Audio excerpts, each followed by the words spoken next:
Welcome to Terrible Lizards, a podcast about dinosaurs with Dr. David Hone and Izzy Lawrence.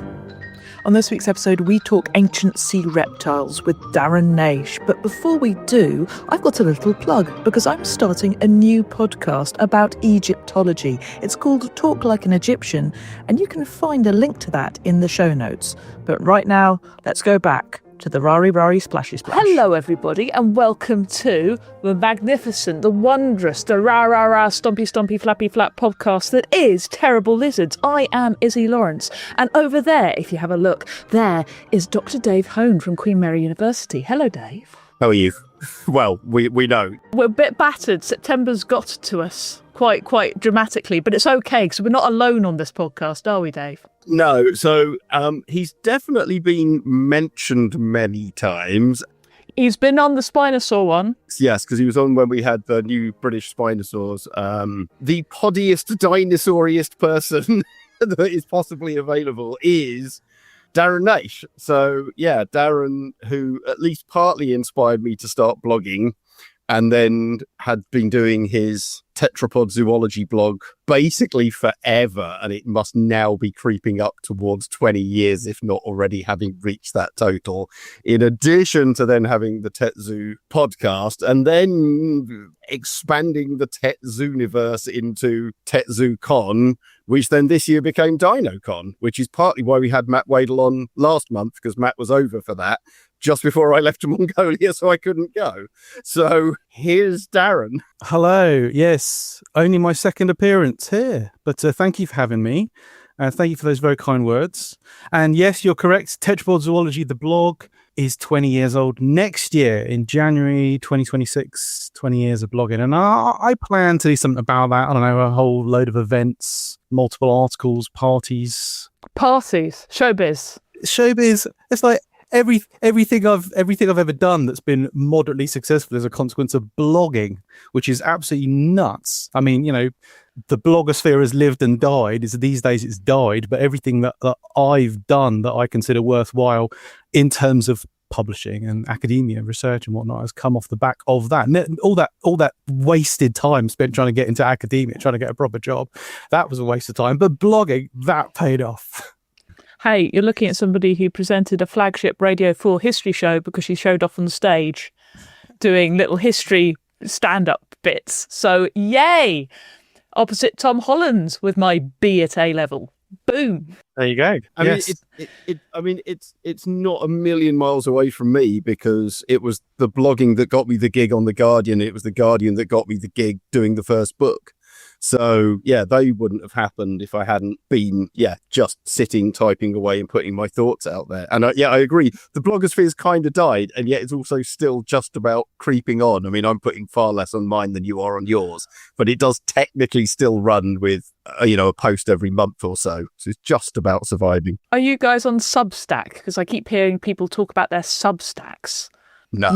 Paleontology is late to reach Substack, but Substack is a blogging website apparently that people are using. So I'm just concerned. Saying. Yes, I hear about some right-leaningness of that endeavour. So that's very popular right now. It's very popular. Okay. But there's also like Slack and Discord and these other things of which I'm barely aware that they exist. So. Well, you're doing very well, old man. Yes, I've been dragged into Discord. I am on Discord these days, but I can't keep up with stuff already. I mean, how many things are you supposed to keep track of in terms of someone's messaged me? Where was it? Was it Instagram? Was it Facebook Messenger? Etc. etc. Yeah. Yeah, it was Patreon, guys. Patreon, message us there. Oh, we'll respond. And Facebook, and then my Facebook account, and then my public Facebook account, and oh god, it just goes on forever. Anyway, we didn't drag you on to bitch about blogging and people messaging us in unconventional places and how awkward it is. We dragged you on because I was going to say you've got a new book out, but that would be a lie. You've got a revised version of a book out. And we didn't get him on to talk about his book, Dave. We got him on to talk about splashy splashes because you don't know anything about them.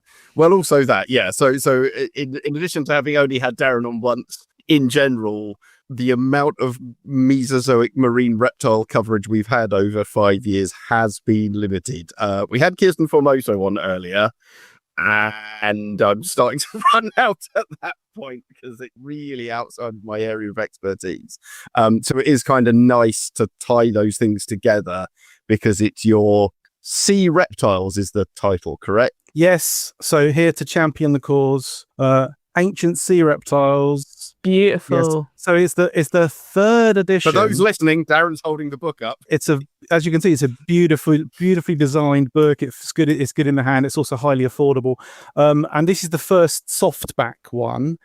Nice. The world of so the title Ancient Sea Reptiles is basically Mesozoic marine reptiles.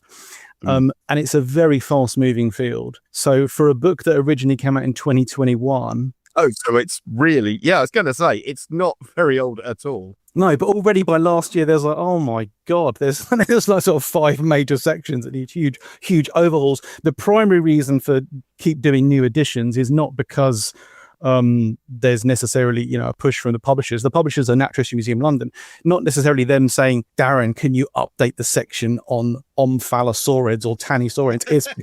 It's because it keeps selling out, which is really good. So I'm like, the stock shift, so we need more. So it's like, well, this is my excuse to rewrite that section, that section. And even now, there's bits in it that I'm like, I really want to redo that. So I hope that I will get to do more. But anyway, third edition of Ancient Sea Reptiles, softback, $16.99. It's the only book of its kind that there are. So, I mean, like, I've always wanted there to be a good popular book on Mesozoic marine reptiles. And it's always a very dangerous thing to say because people have written about them before, but they've never done the book that I wanted them to do.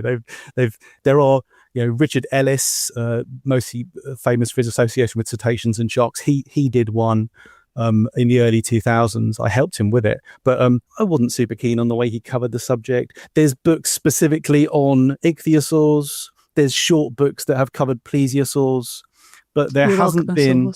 Excuse me? I said you're welcome, Asaurs. Every time I hear it, that's what I say. Well, this new one, and obviously people that are experts on mosasaurs write about mosasaurs and tend not to know much about ichthyosaurs. People that write about plesiosaurs tend not to know much about Triassic marine reptiles. There hasn't been a good gathering together of the whole lot of them. And as I say, feel very guilty in saying that because people have done it before. But as a kind of modern view of where we're at on all these groups, I'm pretty happy with. Again, feels wrong saying this because well done, Darren. Pat on the back. Well done. Did a good job. But I genuinely get it. Like you look at things like, I was very annoyed, inverted commas, when Mark Whitten's pterosaurs book came out, because when I read it, I was like, that's pretty much the kind of book I'd have wanted to have done on pterosaurs if I'd had the opportunity. And he's done it. He's done a really good job of it. But there are absolutely, areas or styles of books. And even like styles, there's a million dinosaur books, but even within them, the number that approach the subject the way I would, or the way I would like to see it done, or focusing in the way I would like to see, are very few and far between. So I can easily imagine, though I don't know the area, for something like marine reptiles, there can be books, but books that do it justice in your own way are few and far between. And that's it. As as well as I do, when it comes to writing this stuff, it's an enormous amount of effort for not actually very much money. So you do usually need a pretty good motivation to do it. And so I really want to do this kind of book in this kind of way is the kind of motivation to get the book done. Yeah, I'm a very visual person, and for me to have a book that covers a group of animals you want, I think it's important to have a visual an idea as to what you imagine picture to text ratio, and the opportunities to use a lot of paleo art and nice diagrams and attractive graphs and stuff. And the books I like the most are the very picture heavy ones. I used to be ashamed to say that. Now I'm not. I don't care what people think. So I like pictures. I like looking at pictures. And so they're a good paleo artist. Why not? And the ones with the little lift up flaps and the fuzzy bits that you can rub your fingers on. Yeah. Yeah, for this and other books I've done, it's as much about the images as it is about the text. In fact, the text is secondary. Although if people do read the text, that's nice also. I need to know, just from a basics, we've not covered this really. I know, as you say, there are ichthyosaurs, plesiosaurs, your welcomesaurs, and mosasaurs. Not your welcomesaurs, but there we go. So what I want to know is, how do those relate to dinosaurs? And how do they relate to each other on an evolutionary, tree type thing? Which are the most closely related? So, right, I've got to be careful not to launch into do the old Dave Hone and talk for a solid half an hour about so. You can. Dave's tired. Please. Said Darren, talking about let me get a word in, Dave. Talking about sea reptiles, talking about Mesozoic marine reptiles is difficult because it's like not one group of animals that have got a simple story that they evolved one day and gave rise to like a huge group that you're in that group, as is the case with dinosaurs, for example. Instead, we're talking about multiple groups that have taken to marine life on. Oh my goodness. If we include, okay, so first of all, let's get birds out of the way. If birds themselves, birds are reptiles, of course. Birds being dinosaurs means they're reptiles. Birds have taken to marine life like over 20 times independently in terms of like fully marine things throughout the whole of their history. And then you've got also multiple groups that are sort of dabbling at the water's edge, thinking about, being marine or whatever. So ignore those. And let's also ignore pterosaurs, because pterosaurs have also got their own marine lineages. Ignoring those. Then you've got like about 20 groups, and they're scattered all over the reptile family tree.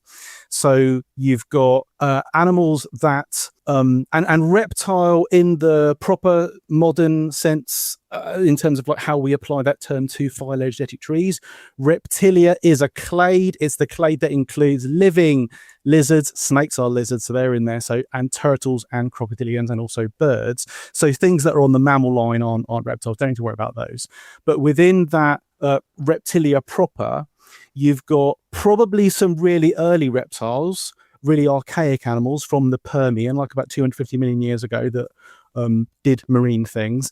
Then in the huge group of reptiles that includes lizards and all their relatives, and dinosaurs and all their relatives, archosaurs, within those groups you've got multiple invasions of the marine realm also. Again, multiple lineages, like mosasaurs are lizards, and there are other marine lizard clades, including snakes, various marine snakes, and they are totally independent radiations from the animals that are on the archosaur line that became marine. There are archosaurs proper that became marine, excluding birds and pterosaurs.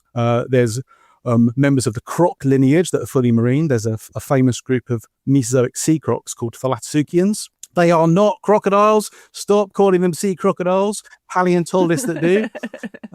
You just called them crocs. What does it mean? What do I mean by that? I mean crocodilomorphs. They're marine crocodilomorphs. So croc, in the sense that I use it there, the vernacular does not mean crocodile, because they're not crocodiles. Or crock pots. Or crocs. Yeah. Or shoes. Yeah. Yeah. Sorry. This is what I do to Dave too. It's annoying, isn't it? I have listened to your podcast. There is, so talking of annoying tendencies, there is an annoying tendency within paleontology for paleontologists to say, we're establishing this term specifically for this group of organisms. For example, we're going to call all of the things that used to be called crocodilians, we're not going to call them crocodilians anymore. We're going to call them crocodilomorphs. And the term crocodilian now goes to a specific subset of crocodilomorphs, but then in normal vernacular parlance, they insist on still using crocodile for the things that are now not even crocodilians, but now crocodilomorphs. And what is the point of establishing a proper nomenclature if you're then just... there's many examples of this. And I'm not just being nitpicky about it. I'm like, this results in genuine confusion in the literature now, because if you're using that term, well, wait a minute, are you using it in the strict specific sense that you've so this is a total tangent. This is just because I mentioned thalattosuchians, the sea crocs. Now, of course, excluding mosasaurs, which are lizards, and excluding thalattosuchians, which are crocodilomorphs and part of the crocodile lineage, you've then got all these famous ichthyosaurs, plesiosaurs, and all of their many relatives. And there's multiple other groups, mostly in the Triassic, like placodonts, nothosaurs, saurophagids, helvetica, etc. And probably about 30 years ago, if you spoke about all those groups, you would have said, as an expert on these animals, you would have said, oh, that's multiple different like independent invasions of the sea.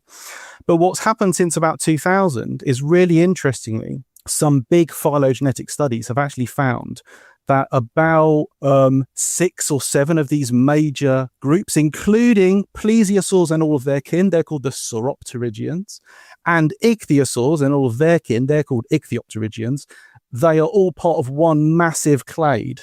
Now, I'm going to say, just to clarify it for the people at home, mosasaurs are the ones which kind of look like snappy whales that you see in the Jurassic Park films eating the pteranodons, I think they are meant to be, right? Those are those ones. The ichthyosaurs are the ones that look like dolphins, and the plesiosaurs are the ones that look like sauropods with flippers. Just so that people know where they are. Otherwise, you're going to have people going, oh, I've confused it. And it is confusing. So that is all I will say. Continue, please.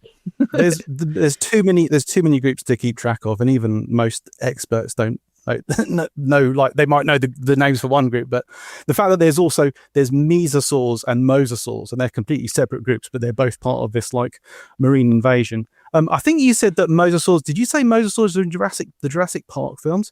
So Jurassic World films. So they're not in the good ones. They're not in the good films. Okay. And the good ones are the ones that inspired you and you remember, not the ones that are inspiring current children, what they remember. Yes. I'm late. I came too late. Well, I was too early in paleontology to be inspired by Jurassic Park. So I read Jurassic Park. We don't want to start talking about Jurassic Park, but why, Michael Crichton? Why did you go with that decision? Why did you do that? Steven Spielberg, why did you follow that decision? Why did you do that? Should have put feathers on those dromaeosaurs right from the start. Yes, there's probably a video in that. One question I've got is, so having shamefully not read the book, though there's an enormous pile of books that I've shamefully not read, is the title just the title? And by that I mean, when you say ancient sea reptiles, because we have got freshwater plesiosaurs. I think there's freshwater ichthyosaurs. There's obviously a whole bunch of things like champsosaurs that get into freshwater systems. So is this a book just about marine systems, or is that just like the obvious name to give it rather than like water lizards or something like that, or water reptiles? I basically crammed in as much as I could in view of word count. That's my one brick wall on every single book I've done is word count. It's like, how much can you get in? And then it gets to the point where it's like, no, you can't include that group because you're out of words. Yeah. So I would have included all of the Cenozoic marine reptile groups, and even one or two groups that originate in the latest. Cenozoic is the last 66 million years. It's the so-called age of mammals. Okay. So we're mostly interested in the Mesozoic, the Triassic, Jurassic, and Cretaceous. Until the KT. Until the KT or KPG, and then after that you got the Cenozoic, which is what we're in now. There's Cenozoic groups of marine reptiles, like various croc groups and snake groups and whatnot. There's massive crocodilians. Crocodilomorphs. Sorry. Well, some of them are crocodilians. Crocodilians as well, yeah. Some of them are crocodilians. In the Cenozoic, they're all crocodilians. But there's a bunch of groups I didn't include. If it was a group that I was already covering because they're relevant to the Mesozoic, like plesiosaurs and mosasaurs, then if they've got freshwater groups, as you said, Dave, then yes, I did include those.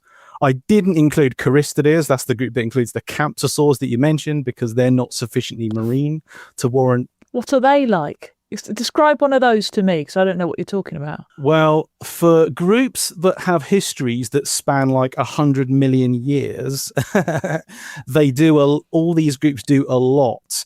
So Charistidae are best known as Cretaceous animals that are kind of lizardy in shape, like about 40-50 centimeters long, with a reasonably long neck and a sort of triangular skull.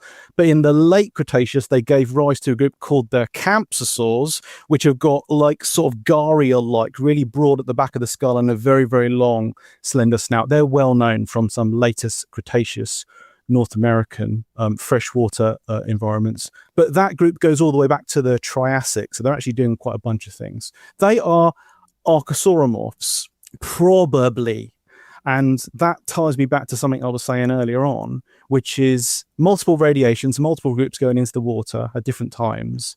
But the fact that Sauropterygians, the group that includes plesiosaurs, and Ichthyopterygians, the group that includes ichthyosaurs, and a bunch of other groups, the fact that they all seem to form one clade that probably had like a marine ancestor, what's really cool is that some studies are finding that whole assemblage, it's called the marine superclade, they probably are on the archosaur lineage. They probably are archosauromorphs, this big group that includes archosaurs and groups like rhynchosaurs that I know you've spoken about, and of course Dave knows and loves rhynchosaurs, various other kind of Triassic sort of weirdos, but fundamentally closer to the dinosaur side than the lizard side, to give it. That's right. Yeah, most reptiles are part of this huge group called diapsids.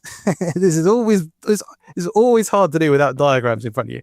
Most reptiles are diapsids. It's been conventionally argued that turtles aren't diapsids, but now it turns out that they are, and they probably are on the archosaur line. And diapsids are basically like a lizardy line, so lizards and their relatives called lepidosaurs, and then the archosaur line called Archosauromorpha, and that includes archosaurs, which therefore includes dinosaurs. And the bulk of mesomarine reptiles, excluding mosasaurs, the bulk of them probably are archosauromorphs, which is really cool. Is that a shift then? Because my non-expert on these groups at all was always that they were not necessarily closer to the lizards, but kind of colloquially further down the tree. So is this just is this rearrangement not just a lumping those two groups, or sorry, not lumping? Is this just joining those two groups together, but also putting them a bit closer to the archosauromorphs than before? I'm a bit confused on this one because when people talk about the idea that this marine, let's call it the marine superclade, the plesiosaur ichthyosaur group, right? When they say, where does this go within diapsids? There's a couple of textbooks, like Mike Benton's big textbook. No, not Benton's, Carroll's, Bob Carroll's one from 1988, that says that those marine reptiles probably are on the like lepidosaur line, the lizard line. But when you look at the actual technical papers, because obviously what's in textbooks reflects what's been kind of established as a sort of consensus in technical literature. The technical papers is like two papers. It's literally like there's there's a big one by Mike Benton and there's a big one by Hans Zeus. And this is very early days of doing like big picture phylogeny on the reptile family tree, basically. They're hand cranking, they're not using computers to analyze the data. And it comes down to 3 or 4 characters. And it's like, one of those papers says they're probably on the lepidosaur line, and the other one says, I don't know, somewhere in between.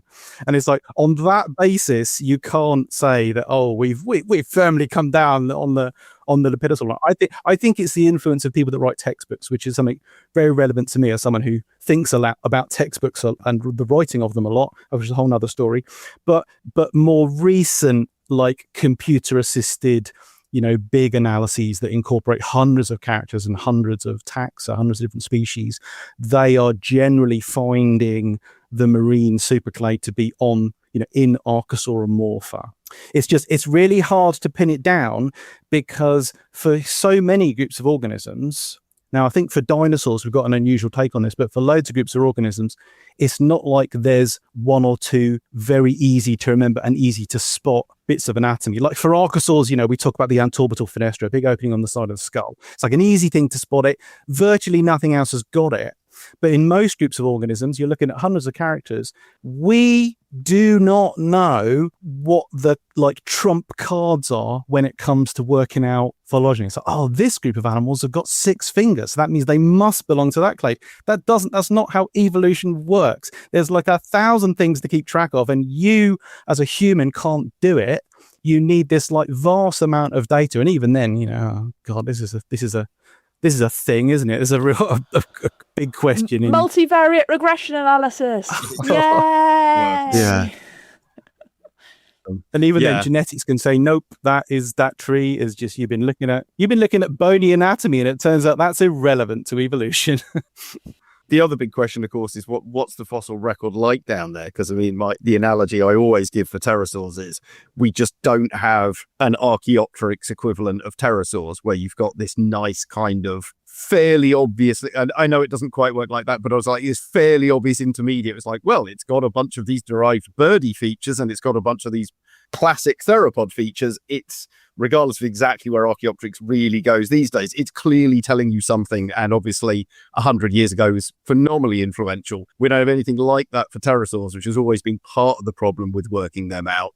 So what's that like for a bunch of these groups? I know there's a bunch of marine Triassic and even early Triassic fossils.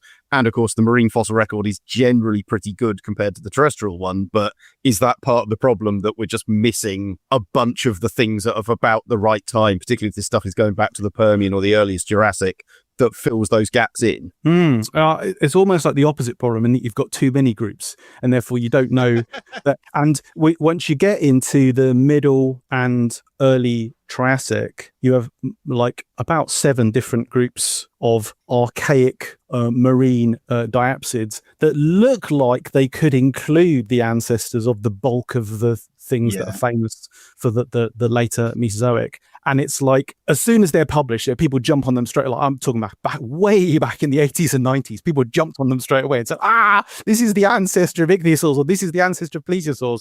And now it seems that, yes, they probably are. They probably are somewhere in there. Some of them aren't. Some of them are doing their own thing, and they're not directly related to the big famous groups. But yes, we do have animals, in particular the thalattosaurs and the thalattosuchians. And of course, the big problem with these animals is nobody knows what you're talking about when you say those words. Hang on, the thalattosaurs and the thalattosuchians? Thalattosaurs. So Thalattosaurs? Yeah, I love thalattosaurs. They're one of my favorite groups. They're really cool. Their name is rubbish. It just means sea reptiles. So any, thalattos, anything to do with like the sea. And these are the sea ones. They're from the Triassic. They were first discovered in British Columbia. And they range in size and they're known from the western coast of North America. They're well represented in Europe and China. And their distribution, that alone, just what I just described, that's really interesting for reasons I might come back to if we remember. But they're first discovered as animals that are sort of like 2 meters long. Today we know of Chinese forms that are like 5 meters long. But you should imagine a kind of like quite long, slender, long-tailed marine reptile. Probably still has claws on its limbs. It does have flipper-like limbs, but a lot of them have got like quite beaky snouts. Some of them have teeth. They have all the possible combinations of teeth you could imagine, from blunt crushing teeth to pointy interlocking teeth to forward projecting spear-like teeth. A very diverse group dentally, but some of them have got pseudo teeth, forming a kind of like beak at the front of the mouth, and it sort of looks like they had striated beak tissue covering part of the mouth. Some thalattosaurs are like redching mollusks and other shelled invertebrates off rocks. Others are grabbing fishes. Others are predators of reasonably big animals like other marine reptiles. And some of these thalattosaurs probably do include the ancestors of things like the sauropterygians, which includes plesiosaurs and such. I have in my head the image of a Chinese dragon, with a very long whippy tail and tiny little feet. Is that completely wrong? Well, What's its body like? I've got a long tail. That's all I've got. Has it got a long neck? No, they're not particularly long necks, but I would say so. No, they're more like a kind of mosasaur shaped, but not as bulky and streamlined as a mosasaur. But a streamlined animal. So look, the thing about dragons is, including Chinese dragons, is they're decked out. They're festooned with ornamentation, like whiskers and like spikes and stuff, and serrated scales. And you generally shouldn't imagine that for marine reptiles. I was thinking about the teeth. That's what you got me all excited about, the teeth, and that made me think of Chinese dragon whiskers and that sort of thing. Okay, well, that's what it was. And I think if you got to if you get a mollusk off a rock, you're going to need some whiskers. Like koi carp whiskery type things. Yeah, that's it. Walrus, that sort of thing. Bit of whiskers might be useful, just because they don't preserve in the fossil records. And yet, obviously, as reptiles and as not related to the group of archosaurs that includes those with filamentous structures, we would not assume that they had them. They were entirely scaly skinned. And of course, we, again, another tangent you could talk about is the diversity of structures covering the skin, because we have patches of scaly skin for a large number of Mesozoic marine reptiles. Some groups, however, lost their scales. So ichthyosaurs have a scaleless skin. And we also know that some of the thalattosuchians, the sea crocs, they had like a kind of smooth-ish but wrinkly in places skin that often lacked scales.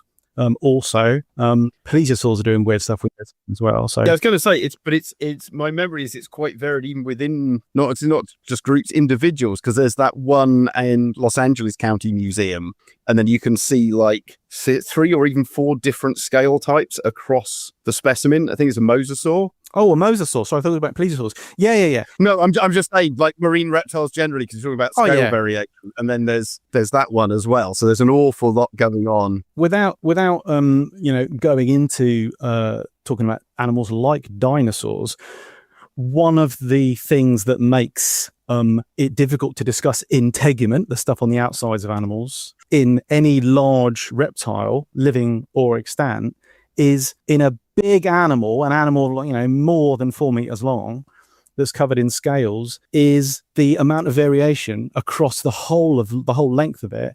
When the structures you're talking about are generally like at least a couple of centimeters long and often smaller, you have got phenomenal diversity according to whether the structures are on the face, middle of the body, the back, tail, underside, tips of the limbs. So it's not a surprise that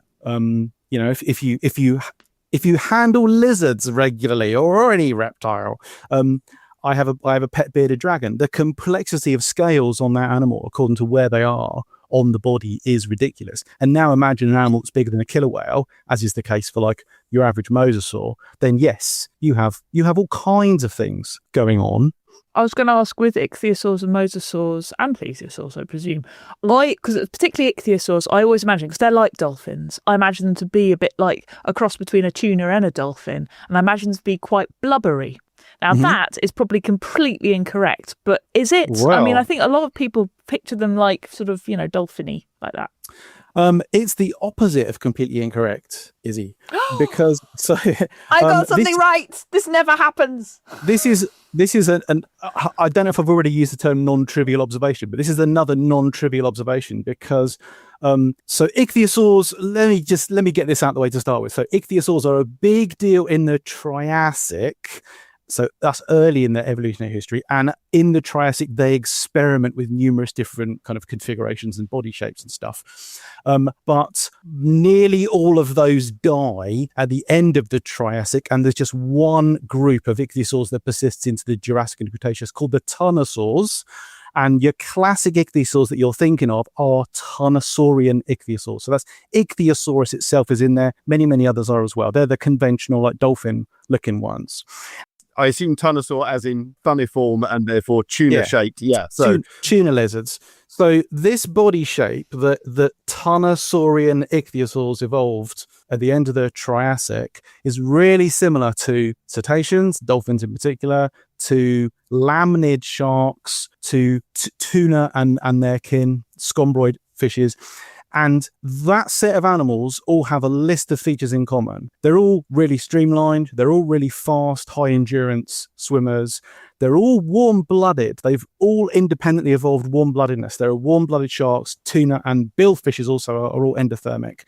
So purely on that basis, it's sensible to predict that those criteria also applied to Thalassaurian ichthyosaurs. We think that. We've always thought that. And modern studies have basically confirmed that, like isotope geochemistry has confirmed warm-bloodedness in them. And a remarkable fossil from Germany of a Thalassaurian ichthyosaur called Stenopterygius demonstrates that it had blubber. It had like thick, chunky streamlining around its body, that it was a blubbery marine reptile. And we think this was true of mosasaurs, of certain plesiosaurs, maybe some other groups as well. They're endothermic and they're warm-blooded. And this explains like how come they repeatedly are also present in cool and cold and polar seas multiple times. Not all groups, but certainly mosasaurs, plesiosaurs, and Thalassaurian ichthyosaurs are present in freezing cold seas during parts of the Jurassic and Cretaceous. They're warm-blooded and they're insulated by blubber. I was just going to say, so the ichthyosaurs, scombroids, cetaceans and stuff like that, you said high speed and high endurance, and of course they're all piscivores. So would you describe these as aquatic pursuit predators? It's his favourite phrase, everyone. I know where this is going. We can move on, and indeed we can edit that out. But just hearing that phrase is just like my brain just went ding, ding, ding, ding. I will say, Dave, and you have no stakes in this whatsoever. But I will say that there are some animals that sure as heck don't look like they were aquatic pursuit predators, and a particularly famous bunch of dinosaurs. Yeah. In North what Africa. could be more different? I'm with you on this one. Yeah. When I talk to non-paleontologists and paleontologists as well about Mesozoic marine reptiles, there's been this stereotype for the longest time that the Mesozoic world was a stable, eternal hothouse, and that it was 30 degrees C pole to pole, and you never had to worry about we've had paleontologists in recent years, respected, supposedly sensible people, saying that animals like pterosaurs could be naked skinned. And it's like, wait a minute, do you know anything about do you know it gets cold in the tropics? Do you know there's this thing called night, and there's this thing called wind, and there's this thing called rain, and you need to have thermal protection, especially if you are, and the endothermy is not difficult to evolve. And altitude, yeah.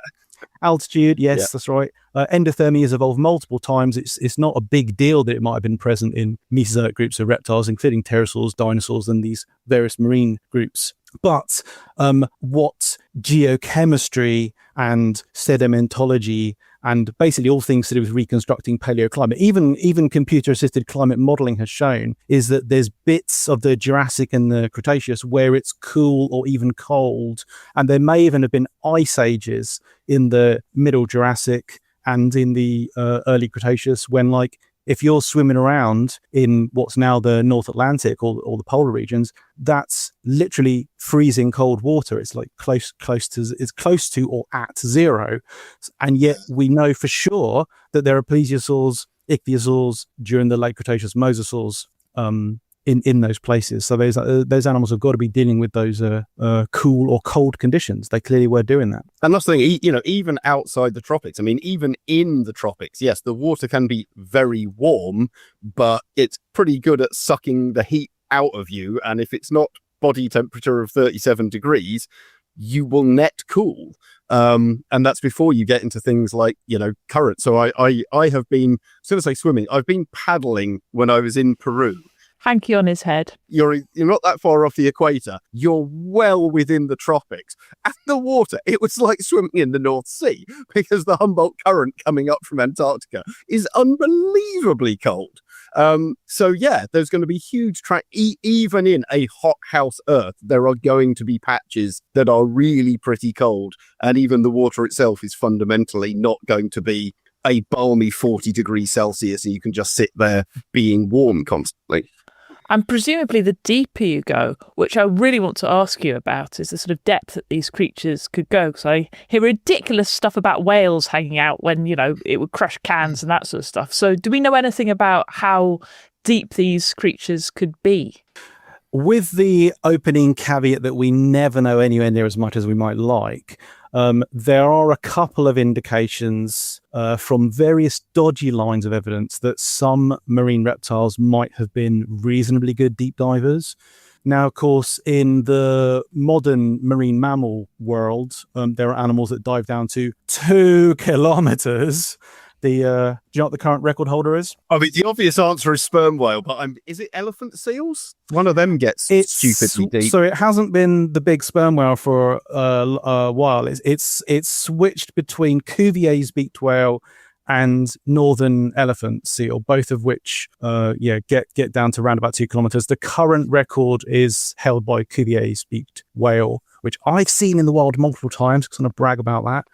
Not at that depth, though. Yep. Not at that depth. Funnily enough, Me nor any other human has ever seen these animals at depth. I was going to say, if any billionaires want to take Darren on a submarine to try and achieve that record. That was nearly threatening one of our guests, Dave. Don't do that. Yeah. So we don't have like good data showing that they could do that, but we think that some of them were reasonably good divers on the basis of like some ichthyosaurs, most famously like ophthalmosaurus, named for its giant eyes, and some plesiosaurs. There's a group of very peculiar plesiosaurs. They're part of this group called the cryptocleides. There's one called Abyssosaurus, which has also got like really big eyes. Yeah, these animals are thought to have been deep divers, but whether that means a pathetic 300 meters or whether it means 1.5 kilometers, we actually don't know. So how do you actually test for this in fossils? Well, way back in the early 2000s, a guy who's well known as a paleopathologist, he looks for like evidence of injury in animals, a researcher called Bruce Rothschild, he started saying that if you basically suffer decompression sickness, which is to do with, you go down and your tissues and whatnot, you get the bends. I've got Radiohead in my head right now. I was going to describe it, but whatever, just say the bends. We know what the bends is. It's when you get bubbles in your blood. Bubbles in your blood, and you actually get like bands of dead bone in your skeleton. You get a condition called avascular necrosis as a consequence of getting the bends. And Rothschild said, in conjunction with a paleontologist called Larry Martin, ... already some of you will know where this is going, they said that you could spot avascular necrosis in certain mosasaurs and certain sea turtles. And they said on that basis, these animals did dive deep. Again, what we mean by that is very sort of arm wavy. I don't know, hundreds of meters down, a kilometer down, don't know. And therefore, this is evidence that some of them were deep divers. Sure, if they got the bends, that means they're rubbish at deep diving. Modern specialist mammals that are deep divers get the bends because a rule about animals is they don't do what we think they're supposed to do. They do whatever the hell they can get away with. So if anatomy says that don't dive any deeper than 1 kilometer, there's always going to be those reckless individuals that are really hungry or want to sexually impress another animal, and they will do something silly beyond the realms of what they should. And sometimes they'll die, but other times they'll be fatally injured or they'll explode. It's a good thing that humans never do that. We are risk-averse animals. Humans never take risks, do they? So no, particularly to impress people. That's one of the things I've really tried to push in my behavior book is that difference between what you're adapted for and what is kind of habitual behavior. What is plausible and what is possible are not the same thing. And I think we tend to take one-off incidents, which may even be stretching plausibility, as being habitual, and or alternatively, it's adapted for this, so it never did that. And that's really, really not how animals operate. Anatomy is not destiny. One of my favorite quotes from the armadillo literature. So, yes, anatomy is not destiny. What you would think as a sensible, bookish zoologist, what you would think that animals do is then go out in the field and see what they do. And it's like, I'm not going to abide by any of your simple rules, you silly human. For anybody listening who's thinking, I don't know what they mean. All animals seem to just goats climbing trees. Well, I've got photos of crocodiles up trees. I think the goat, not obvious climbers. The goat thing is a red. I want to say red bovid, but it doesn't make any sense. It's a red herring. Red herring. Because in actual fact, goats, you would predict from anatomy that they're excellent climbers. They've got no thumbs or claws. No. Since when do you need thumbs to climb? You need claws to get a grip. They've got trotters. It doesn't make sense. No. That whole group of bovids, the caprines, evolved around the fringes of the Mediterranean, scampering around like little mountain ledges. And they've got like basically sort of tiny little rubber stoppers for hooves. They're able to make this tiniest purchase on little rocky crevices and stuff. So I think without goats in trees, it's a well-trodden example. And when people have had to write about it, and I have in stuff on like tree climbing, non-bird dinosaurs, I think actually the goat thing is but trees I'm are not trees are dismissing your different to point. ledges, so yeah. Well, I don't know. They jump on the back of a donkey, jump up onto a tree branch. It's I still maintain being able to grip something for climbing is good, rather than being able to just wedge in balance. Wedge in balance, weird. yes. There are there are many examples along that thing. But in talking about this kind of stuff for Mesozoic marine reptiles, like could any of these groups deep dive or whatever?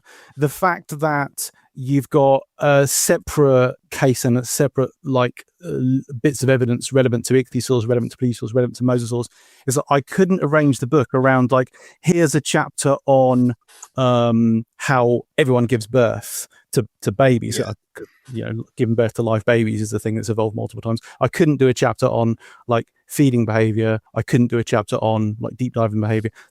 Because I would have to then cover all the groups in the book multiple times, whereas instead it made more sense to, it's generally regarded as not good practice to do a sort of tour through a family tree in a book. A lot of people don't like that, but that's kind of what I had to end up doing. You're always kind of stuck either way because you've got that. Yeah, if you go group by group, all the behaviors or all the main anatomical features are going to come up again and again and again. And if you go a chapter on evolution, a chapter on ecology, then every group's going to come up every single time. I mean, there is no real solution to that problem. I don't think it's inherent in biology. I always have the problem with introductions as well because you're like, well, I need to talk about the basic evolutionary patterns, otherwise you don't get the framework. But you also need to know some anatomy to know why we got those evolutionary relationships. And then, your immediate chicken and egg for the first couple of chapters where you need them both first. And that's a challenge. And we know that in a textbook, right towards the end of the textbook, like we are right towards the end of this podcast, they tend to put the reproduction there. So you have to read about photosynthesis before you get to the dirty stuff. So I want to know, you mentioned that they do live births, some of them. Do we know anything about their reproductive cycles or anything like that? Is there anything interesting that you could tell us? Yes. So in order to be a lot of these groups, you can imagine the general pattern. They start out as animals that are at the water's edge. They then become amphibious. They're still able to come onto land if they want to. And at that point in the evolutionary history of a group, so imagine we're talking about the animals that are ancestral to plesiosaurs, ancestral to mosasaurs, ancestral to the great sea crocs. Those are probably still digging nests on beaches. But once they become truly pelagic, adapted for life in the open ocean, they're spending all their time there. They are less affected by the problems you have with gravity on land. They become gigantic and they lose lots of weight supporting structures. Classic example is to transfer weight from your hind limbs to the rest of you. You have a sacrum, you have a bunch of vertebrae where you've got special ribs that connect your hips to your spine. But if your body is supported in water all the time, you don't need that. So they keep on losing the sacrum. And basically as soon as you see that happening in the evolutionary history of the group, these guys have now become fully pelagic. If one gets washed up on a beach, it's going to die of overheating. The big marine animals mostly die of overheating on land, not from being unable to breathe, because they can hold their breath for hours. It doesn't matter if they can't breathe. Yeah. So those are the animals that repeatedly evolve viviparity, the ability to give birth to live babies. And we see this happening again and again in these lineages. They tend to do it quite early on in their history before they become gigantic.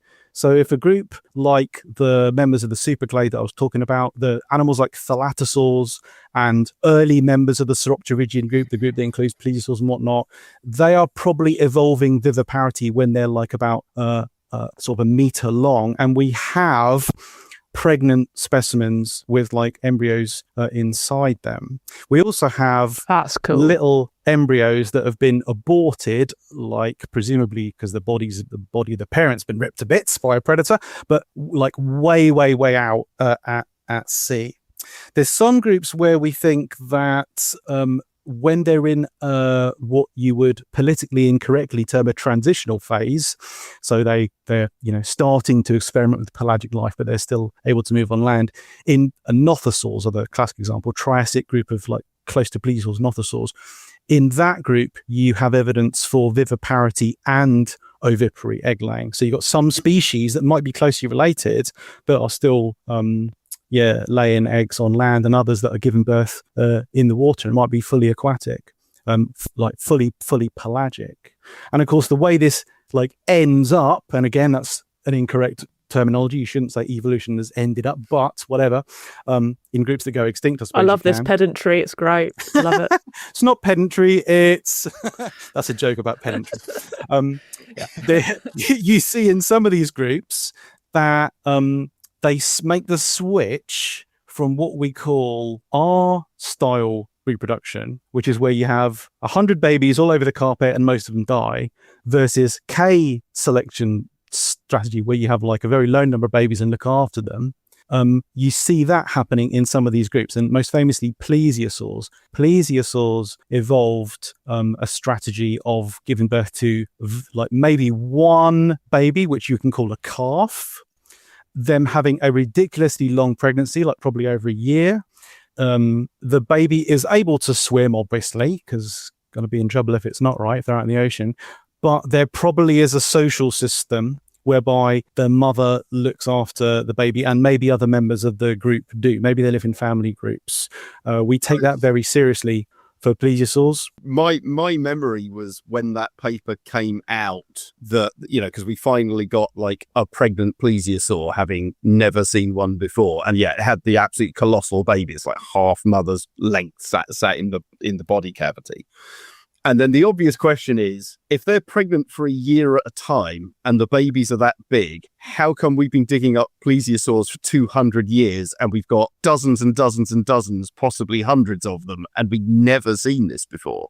Well, the fossil record's rubbish. I don't know how to answer that. There are multiple like isolated little bones. The commonest bones in plesiosaurs are vertebrae, and then it's what we call propodials. Which is either a humerus or it's a femur, but they're so similar, like it's just a propodial. You can't work out what it is. There's many, tens of propodials from juvenile plesiosaurs, presumably of belonging to adult species that would have been like, over 6 meters long. But the propodials are from individuals that are kind of like about a meter long. So they do exist, but I would say they're not very common, which basically and certainly like you don't have many complete skeletons. There's like 2 good juvenile plesiosaur skeletons. So they're presumably like living and dying in poorly sampled habitats. It's a lottery as to what does and doesn't get preserved, right? But I'll say one final thing on this. Plesiosaurs are part of this much larger group called sauropterygians. So sauropterygians are placodonts, which are armor-plated ones, pachyplerosaurs and nothosaurs and pistosaurs. And as you get closer to plesiosaurs in the family tree, they look more plesiosaurian. And in those non-plesiosaurian groups, like pachyplerosaurs and nothosaurs, we do have specimens that have got babies preserved inside them. And we have had for a long time, since a long time in terms of like our accruing of knowledge. I mean, like since the 70s, So we have for a while, and likewise for mosasaurs, for a long time, for like more than 40 years, we've had early members of the mosasaur group that include embryos that clearly were born without an eggshell. Those animals were viviparous, giving birth to live babies. That's very cool. But I guess that's what I mean. Is it so weird? Is it like you can go like the Natural History Museum and just in that one wall of marine reptiles, there's 3 ichthyosaurs with embryos in them. And then I've seen them in God knows how many other museums. And yet, the big plesiosaurs are not as common, but there's a decent number of complete skeletons out there. So if they're pregnant for a year at a time, you'd think we'd have found more than a couple. You're talking about finding the isolated juveniles, but I'm thinking of like just seeing the embryo slap in the middle of it. And that seems still weirdly rare, because I've definitely read about like, oh, well, maybe it's a bit like, great white sharks where the females are going to certain areas to give birth. And it's like, okay, and then if we're not, if that's an erosional area, obviously they're not going to make fossils. But if mum's been swimming around pregnant for an entire year, then she's probably had a good 6 months where there was a nice, well-developed, fairly ossified embryo, which had she died and been buried would show up. And so you'd think they'd have come up. Yeah, and as we know, sometimes it's just random. But I've seen enough complete plesiosaurs on the wall of various museums that I think we should have got a few more of them. It could simply be that ichthyosaurs have the sort of lifestyle where they're more likely to die when they're pregnant, and plesiosaurs don't. They've got a more dangerous life for whatever reason. Yeah, could be. There must be some proper way of actually like quantifying this and like studying it properly. But the arm wavy response is just down to the vagaries of the fossil record, because the ichthyosaurs that you're thinking of are almost all of them represent one species. So do they? Okay. Stenopterygius quadrispicitus, right, from the Posidonia shell in Germany. Nearly all of them, right? And that's an ichthyosaur that's well represented. We've got tens, probably low hundreds, certainly tens of specimens of that. Whereas plesiosaurs, you're not a plesiosaur expert, but how many plesiosaurs do you know of where we've got multiple specimens? Because most of them are known from like one-offs. So that pregnant plesiosaur in Los Angeles, it's a specimen of Polyptychodon, I think it's Polyptychodon interruptus. And it's like the only good articulated specimen of that taxon.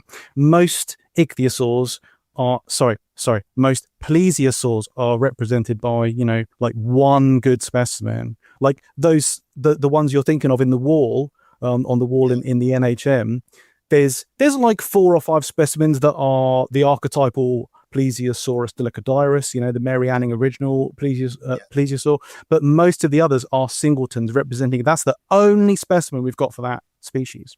But counterpoint, it shouldn't matter how many specimens we've got of a given species if most females of most species are operating under this birthing system. Same with elephants. It shouldn't matter if you get an African elephant or a mammoth or a mastodon. If all the females are pregnant for months or years at a time, there should be a high incidence of embryos.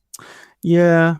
I remember this coming up years ago, a similar discussion about why don't we have members of group X with juveniles? And it's like, okay, so how many with embryos, how many fossil whales are there with in utero embryos? How many? I don't know. My whale knowledge is possibly more limited than my marine reptile. It's 2 for the whole of, to my knowledge, it's 2, and one of them, which is an Eocene animal, it made the cover of Science when it was published. They're not even sure that it's a baby. Some people think it was it predated on a smaller kind of cetacean. So, wow. But that's much more convincing argument that there's something else going on, and then maybe spontaneous abortion under stress or whatever, and therefore even an animal that just dies of drowning or starvation will then forcibly evacuate, or bloating of the body will shoot it out. Yeah. Could it also be that maybe some species, their bones don't ossify, they're born cartilagey, to do with the birth canal? That's the thing, they're less likely to, while their mother fossilizes, they don't. Could that be a thing? I doubt it. No, because if they are like precocial, they're born like ready to go. They've got to be relatively well ossified, and we think they are based on the bits and pieces that we've got. So yeah, I like the idea, but that is all I bring to this podcast is brilliant ideas. Yeah, that is a classic thing, because because bone needs to be for anchoring the muscle. So yeah, if you're doing basically nothing, you can get away with it. But if you're trying to swim, you don't want your major limbs to just flex as soon as you try and put any muscle into it. Tell that to a jellyfish. They can't hear. On that brilliant bit of science, I never got to ask you about the distribution of thalattosaurs. Thalattosaurs. You've heard of thalassophobia, right? Thalassophobia. Yeah, but I don't know what it is. The sea. Thalattosaurs. But that is something that next time we have you on, we can ask you about, because this is absolutely great. Thank you so much. Once again, Darren's book is called Ancient Sea Reptiles. It's out in paperback. If you haven't already got it, and almost everybody has, obviously the Natural History Museum's Dinosaurs as well, which was just on my shelf there, so I could reach it. I didn't even prep that. I was just of course, got it. DinoCon next year, she says, hopefully, touching wood. Is that happening, do we think? Oh, for sure. Yeah. So DinoCon 2025 that we've just had, just about recovered from it. Huge success. Held at the University of Exeter in southwest England. Yes, it worked out sufficiently well that we're definitely going to be doing one next year. Most likely in Birmingham and almost certainly in July or August, but we haven't arranged it yet. We're working on it. So, yeah. Well, please don't arrange it when Dave is in Mongolia, because he always goes to Mongolia or somewhere in the summer. I'll be sure to work around Dave's schedule. Try not to, and then we'll get a terrible lizards there if we're welcome. We might not be.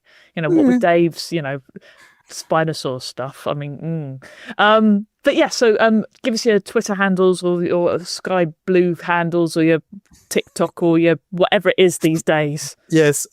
Basically everything I do revolves around tetrapodsology. So I blog at tetzoo.com and I'm across most social media platforms as Tetzoo. On TikTok, I'm Tetzoo Towers Collection. Because nice. I've been going through all on TikTok. I've been on TikTok going through all the Spinosaurus toys, Dave. I'm on TikTok, Dave. People interact with our terrible lizard stuff on TikTok. You'd be amazed. I don't do the tickety box or the disky cord. Or you don't do the Instagram either. Instagram's my new favourite platform. I've given up on the one that used to be called Twitter. Blue Sky does not have enough interaction to make it worthwhile, but Instagram's all happening on Instagram these days, which I only joined out of spite. Excellent. Well, thank you so much for coming on. Oh, well, before we go, we've got to make, because we've never done a splashy splash noise to end the podcast. I'll be the ichthyosaur because I want to go...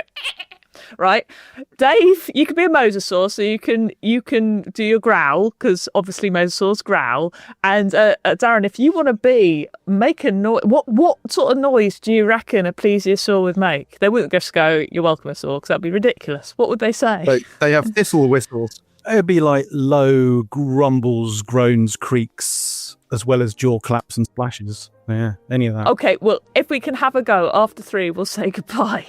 1, 2, 3.